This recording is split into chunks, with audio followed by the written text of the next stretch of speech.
Assalamualaikum warahmatullahi wabarakatuh. Saudara-saudara sekalian, para mahasiswa, selamat bertemu kembali dengan saya pada mata kuliah Ilmu Sosial dan Budaya Dasar. Pada pertemuan yang lalu kita sudah membahas masalah manusia dan kebudayaan. Tentu saja manusia dan kebudayaan ini adalah merupakan sesuatu yang tidak bisa dipisahkan, karena memang dua hal itu saling keterkaitan. Budaya diciptakan oleh manusia dan manusia adalah yang menciptakan kebudayaan itu. Pertemuan yang lalu kita sudah menjelaskan sampai kepada pokok peran kebudayaan. Jadi peran kebudayaan itu adalah sebagai pedoman, sebagai wadah menyalurkan perasaan-perasaan, juga sebagai pembimbing kehidupan dan kehidupan manusia, pembeda manusia dan binatang, petunjuk tentang bagaimana manusia harus bertindak dan berperilaku. Kemudian perannya juga peraturan agar manusia dapat mengerti bagaimana seharusnya bertindak, berbuat, dan menentukan sikapnya jika berhubungan dengan orang lain. Itu adalah peran kebudayaan. Pada hari ini kita akan menjelaskan tentang variabel yang berhubungan dengan masalah kebudayaan dan lingkungan. Variabel itu adalah faktor atau unsur yang berhubungan dengan masalah kebudayaan. Yang pertama, kawan-kawan sekalian, physical environmental, yaitu lingkungan fisik, ya. Ini adalah salah satu variabel yang berhubungan dengan masalah kebudayaan dan lingkungan. Apa physical environmental itu? Yang pertama adalah iklim, ya. Iklim itu adalah bisa iklimnya panas, kan, bisa daerah dingin dan lain-lain. Kemudian yang kedua temperatur. Temperatur itu suhu, ya. Karena ada satu daerah dengan daerah lain tuh suhunya berbeda-beda. Ada yang suhu dingin, ya, ada yang panas begitu. Yang berikutnya adalah curah hujan. Kemudian wilayah geografis itu letak, dan berikutnya adalah flora fauna, yaitu dunia tumbuhan dan hewan. Ini adalah variabel pertama yang hubungan dengan masalah kebudayaan dan lingkungan. Yang kedua, saudara-saudara sekalian, kultural, sosial, environmental. Contohnya adalah norma, ya. Jadi sosial kultur, environmental itu lingkungan sosial budaya. Misalnya norma itu aturan, kemudian adat, kemudian nilai mengacu pada kultural, sosial, environmentalnya adalah norma, adat, dan nilai. Ya, ada 3. Sedangkan berikutnya variabel yang berhubungan dengan masalah kebudayaan dan lingkungan itu adalah environmental orientation and representation, yaitu mengacu pada persepsi dan kepercayaan kognitif yang berbeda pada setiap masyarakat tentang lingkungannya. Jadi ini lebih kepada orientasi lingkungan yang mewakili atau representasi, ya, yang mengacu pada persepsi dan kepercayaan kognitif itu adalah pengetahuan yang berbeda pada setiap masyarakat tentang lingkungannya. Jadi memang di setiap tempat, di setiap masyarakat itu terjadi perbedaan kepercayaan dan persepsi ya tentang lingkungan. Bagaimana misalnya lingkungan masyarakat Baduy yang kepercayaan dan persepsinya tentang hubungannya dengan alam tentu berbeda dengan masyarakat di Rangkas Bitung yang termasuk daerah kota gitu, tentang kepercayaan terhadap lingkungan alam sekitarnya.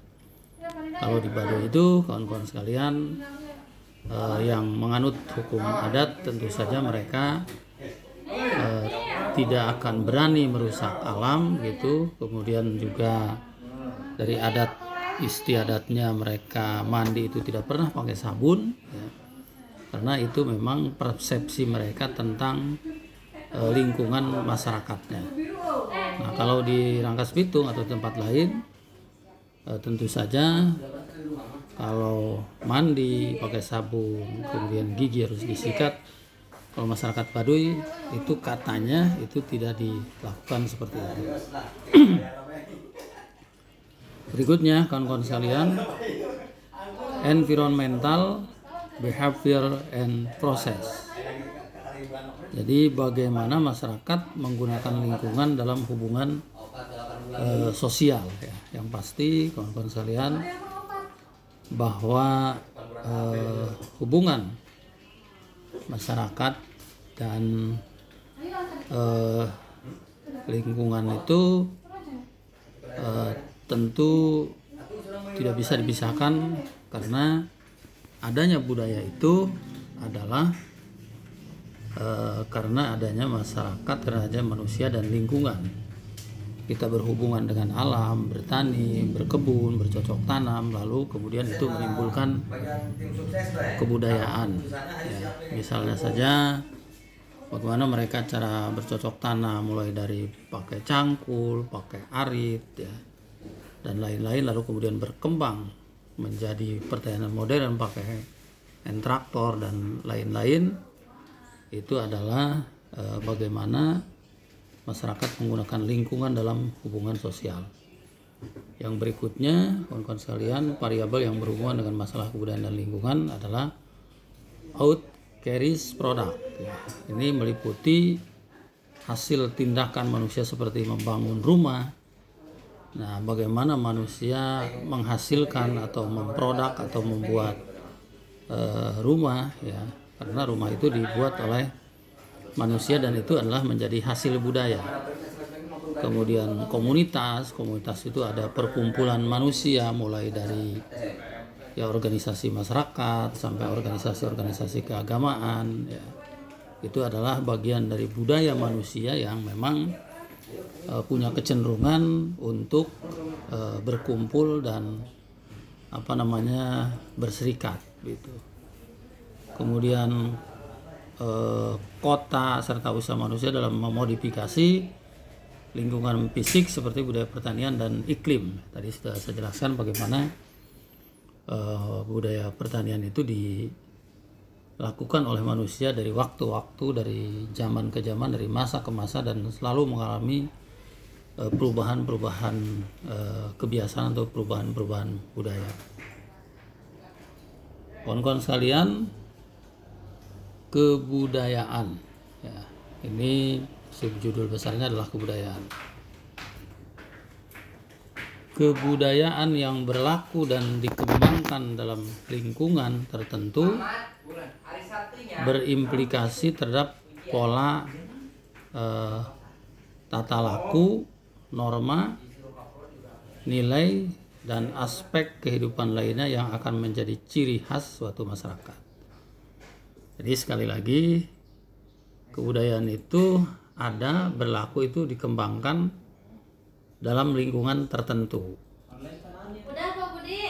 Jadi munculnya kebiasaan, munculnya adat istiadat, munculnya produk-produk yang dibuat oleh manusia, itu terjadi kawan-kawan sekalian pada masyarakat tertentu yang implikasinya atau dampaknya ini bisa menyangkut pola tata laku ya. Tata laku itu ya perilaku kita, norma, aturan, nilai dan kehidupan dan aspek kehidupan lainnya yang menjadi ciri khas suatu masyarakat. Jadi pada masyarakat Baduy misalnya, pada masyarakat kampung tertentu, yaitu ada kebudayaan.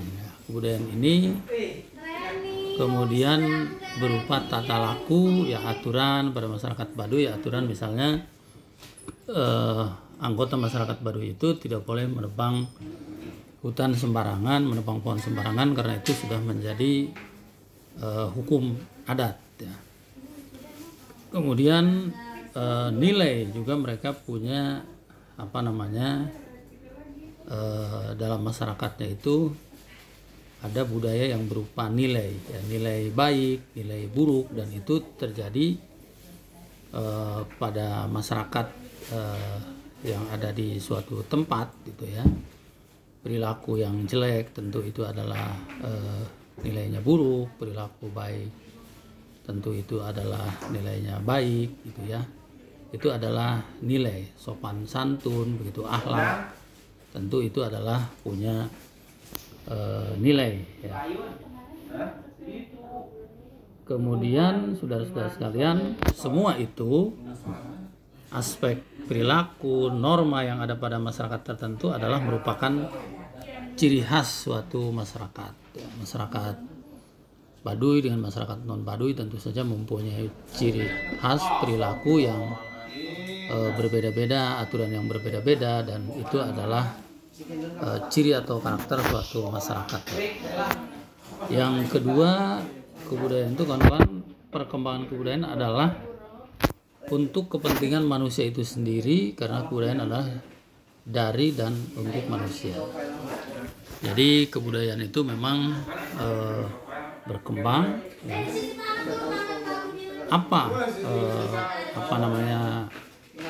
Kepentingannya? Perkembangan budaya itu tentu kepentingannya adalah untuk manusia itu sendiri, karena budaya itu dari masa ke masa, dari waktu ke waktu berkembang ya untuk manusia itu sendiri. Misalnya perilaku kita dalam membuat alat-alat pertanian, dari mulai tadi yang saya jelaskan pacul, cangkul, garpu, lalu kemudian berkembang menjadi traktor, lalu kemudian alat-alat pembangunan misalnya dari hal-hal yang sederhana kemudian berkembang menjadi beko, ya, bulldozer dan lain-lain. Itu adalah hasil budaya, dan itu budaya seperti itu yang mulai perkembangan adalah untuk kepentingan manusia itu sendiri, ya, dari dan untuk manusia. Berikutnya menyangkut kebudayaan ini, kawan-kawan sekalian, perkembangan kebudayaan terhadap dinamika kehidupan seorang bersifat kompleks dan memiliki eksistensi dan keseimbangan dan berkesinambungan, dan juga menjadi warisan sosial seorang, mampu mempengaruhi dan memberikan peluang untuk terjadinya perubahan kebudayaan.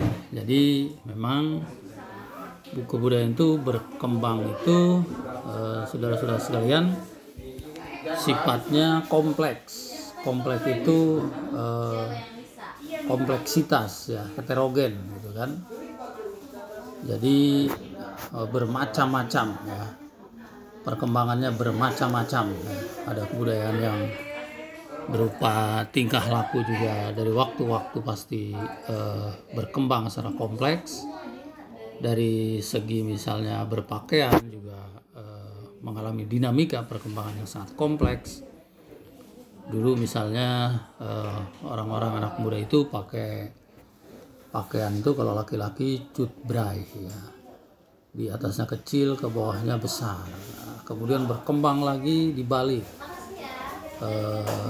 Di atasnya besar, di bawahnya kecil. Nah, kemudian juga kerudung juga dari waktu ke waktu itu terjadi perubahan-perubahan yang sangat kompleks, ya.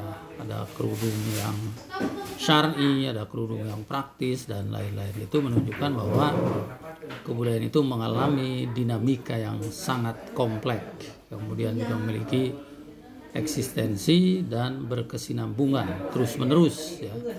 dan itu menjadi warisan sosial. Itu adalah hasil budaya atau warisan sosial. Kemudian berikutnya, seorang mampu mempengaruhi dan memberikan peluang untuk terjadinya perubahan kebudayaan. Ini pasti. Jadi kita itu dianggap mampu mempengaruhi ya, dan memberikan peluang untuk terjadinya perubahan kebudayaan. Karena kita manusia, punya akal, punya pikiran, ya, punya potensi yang bisa melakukan perubahan-perubahan kebudayaan tersebut. Berikutnya, kebudayaan dimiliki suatu masyarakat tidak akan terhindar dari pengaruh kebudayaan masyarakat lain. Pasti, ya.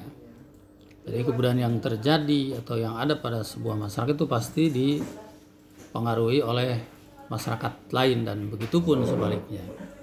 Budaya-budaya masyarakat di suatu daerah, ya, misalnya masyarakat kampung, begitu, itu lama-kelamaan terpengaruh oleh budaya-budaya kota. Perilaku atau budaya yang terjadi pada masyarakat santri lama-kelamaan itu bisa terpengaruh oleh budaya-budaya non-santri, karena perkembangan kebudayaan tadi sangat kompleks dan bermacam-macam. Kemudian kebudayaan yang dimiliki suatu masyarakat tidak akan terhindar dari pengaruh kebudayaan masyarakat lain dengan adanya kontak-kontak antar kelompok. Nah, kenapa kebudayaan di suatu daerah itu rentan terjadi perubahan-perubahan dan terpengaruh oleh budaya lain? Karena adanya kontak antar kelompok masyarakat, kontak antar manusia yang berhubungan, yang bersosialisasi. Berikutnya, bila mana suatu kelompok mengadopsi suatu kebudayaan, ya, mengambil sebuah kebudayaan tertentu, ya. Jadi ini maksudnya suatu masyarakat itu, kawan-kawan sekalian, bisa terpengaruh oleh masyarakat lain kebudayaannya, karena memang kelompok lain atau kelompok yang satunya lagi itu bisa mengadopsi suatu kebudayaan, ya. Kebudayaan gotong royong, kebudayaan individual dan lain-lain itu bisa ditiru atau diadopsi oleh masyarakat lain. Tentu saja kita berharap bahwa kebudayaan-kebudayaan yang positif itu, yang baik-baik itu bisa diadopsi oleh masyarakat lain untuk kepentingan masyarakat ke arah yang lebih baik. Berikutnya, pengadopsian kebudayaan, ya. Jadi adopsi itu diambil gitu ya, diangkat lah kira-kira. Yang pertama, adopsi dilakukan jika kebudayaan tersebut berguna untuk mengatasi atau memenuhi tuntutan yang dihadapinya. Tadi ini sudah saya katakan, itu maksudnya adalah kebudayaan itu diadopsi, diambil begitu, diangkat oleh masyarakat itu, oleh kita semua. Itu tentu harus kebudayaan yang positif, yang dianggap bisa mengatasi masalah-masalah yang terjadi pada masyarakat. Jadi adopsi dilakukan jika kebudayaan tersebut berguna untuk mengatasi atau memenuhi tuntutan yang dihadapi oleh masyarakat. Yang kedua, pengadopsian tidak terlepas dari pengaruh faktor-faktor lingkungan fisik, ya, iklim, topografi, SDA dan sebagainya, dan berikutnya dipengaruhi juga oleh teknologi. Jadi misalnya kebudayaan masyarakat perkotaan atau masyarakat yang melek teknologi dalam pertanian, pakai hand traktor, pakai alat-alat yang sifatnya canggih begitu, itu bisa diadopsi oleh petani-petani lain, ya, dengan cara menggunakan alat itu untuk kepentingan pertanian, untuk kepentingan masyarakat tertentu gitu ya, untuk kepentingan perkembangan masyarakat dan pembangunan bangsa, ya. Jadi dipengaruhi oleh lingkungan fisik, iklim, topografi, sumber daya alam, dan teknologi. Kemudian kebudayaan juga mengalami pergeseran. Pergeseran kebudayaan akan menimbulkan konflik dalam kelompok, itu pasti, ya. Kebiasaan-kebiasaan masyarakat, misalnya bagaimana seorang remaja di kota yang pergaulannya bebas tanpa memperhatikan aspek-aspek moral, ya kemudian terjadi pergeseran di kampung ya yang meniru gaya-gaya budaya kota, itu pasti akan ada konflik, ya akan ada pertentangan karena dianggap tidak sesuai dengan budaya setempat. Yang kedua, dalam proses pengembangan kebudayaan harus ada kontrol sosial. Ya, jadi budaya itu berkembang dari ada orang yang datang dari luar negeri habis menjadi TKI, ada orang dari Jakarta habis menjadi warga Jakarta kemudian pulang ke kampung, ya dengan membawa kebudayaan baru. Tentu itu harus ada kontrol masyarakat. Yang baik kita ingatkan untuk diteruskan, yang jelek kita ingatkan untuk tidak dilakukan di masyarakat berikutnya. Selanjutnya, kawan-kawan sekalian, adalah problematika kebudayaan. Jadi kebudayaan juga punya masalah. Yang pertama, hambatan budaya yang berkaitan dengan pandangan hidup dan sistem kepercayaan. Jadi ini problemnya seperti ini.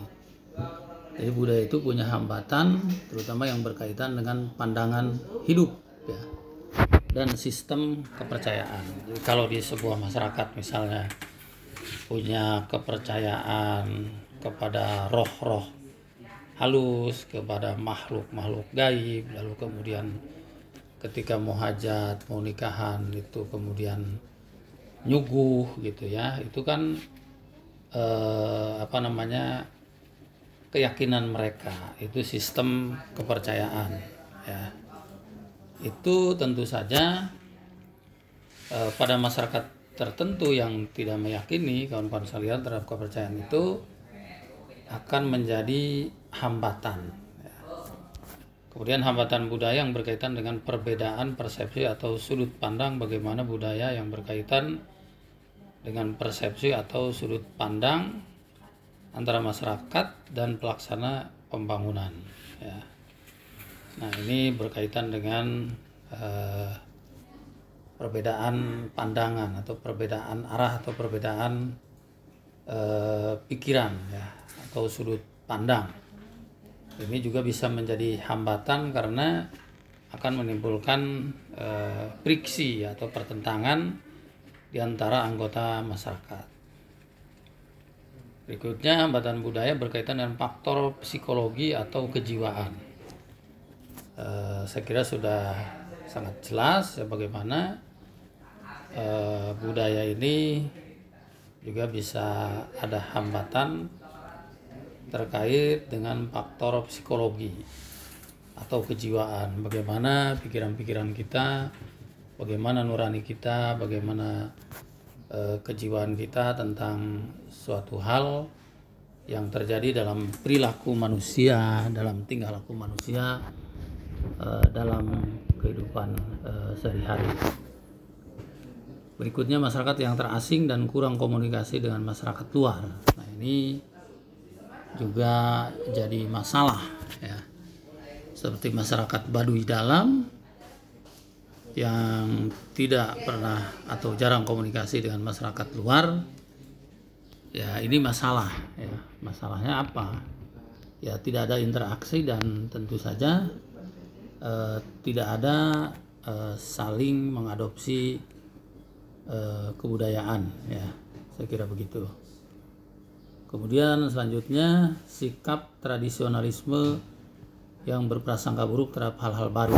Ini misalnya ada kebudayaan dari luar negeri seperti ilmu pengetahuan tentang demokrasi, itu adalah bagian dari budaya, ya. Tapi kita menganggap misalnya dengan sikap tradisionalnya, wah itu dari barat, itu haram, itu tidak boleh dan sebagainya. Padahal hasil budaya itu ya kalau baik kita ambil, kalau jelek tentu saja harus kita tolak, ya. Berikutnya, faktor penyebab perubahan kebudayaan. Yang pertama, perubahan lingkungan alam, ya. Jadi lingkungannya berubah, misalnya tadinya sebagai daerah yang syarat dengan hutan-hutan, dengan alam-alam yang rindang dan lain-lain, sehingga ada budaya tertentu pada masyarakat tersebut, misalnya dengan cara menjaga dan melestarikan alam, tetapi kemudian alam itu ditebang, dibuat perumahan, dibuat tempat-tempat rekreasi, maka budaya pasti itu akan berubah.